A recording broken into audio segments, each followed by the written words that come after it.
চুৰিয়াৰ বালিকটীয়া ৰেলৰ টিকট বিক্ৰী কৰাৰ নামত ভয়ংকৰ জালিয়াতি ফুৱা ৰেলৰ টিকট বিক্ৰী কৰি চলাইছে ৰমমীয়া ব্যৱসায় বালিকটীয়াৰ ইজাজুল ট্ৰেভেলছে জালিয়াতিৰে ৰেলৰ ভুৱা টিকট বিক্ৰী কৰাৰ অভিযোগ উত্থাপিত হৈছে ইজাজুল ট্ৰেভেলছৰ পৰা কেৰালালৈ যোৱা ৰেলৰ টিকট কাটি বিপদত মুস্তাক আলম নামৰ এজন যুৱক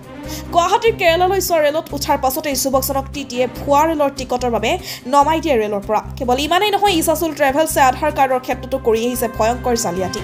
ঘটনা সন্দৰ্ভত ভুক্তভোগী যুৱকে ইজাজুল ট্ৰেভেলছৰ বিৰুদ্ধে নগাঁও আৰক্ষী পহৰা চকীত দাখিল কৰিছে এজাহাৰ নিউজ টেক্স ৰিপৰ্ট নিউজ এনি অসম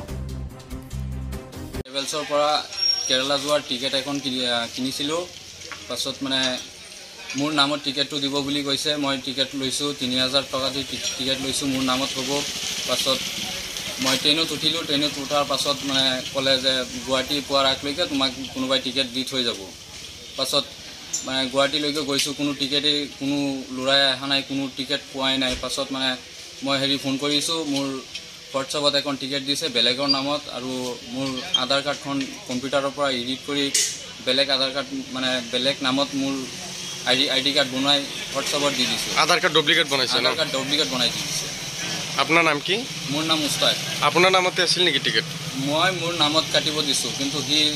বেলেগৰ নামৰ টিকেট মোক হোৱাটছআপত দিছে মফিদুল নামৰ টিকেট এজেঞ্চিটো ক'ত আছে এজেঞ্চিটো বলিকটীয়া তিনিআলি আছে নাম কি ইজাজুল ট্ৰেভেলছ ন ঠিক আছে আপুনি এতিয়া আৰু কি জনালোঁ ইতিমধ্যে জনাই আহিছোঁ এইমাত্ৰ কেছ কৰিছে কেছ ইজাৰ এখন দাখিল কৰিছোঁ মই ঠিক আছে এতিয়া কি আইনক জনাওঁ যে আইনে এইটো সিদ্ধান্ত লয় উচিত তদন্ত কৰিব ভাল এটা সিদ্ধান্ত লয় উচিত তদন্ত লয় সেইটোৱেই বিচাৰোঁ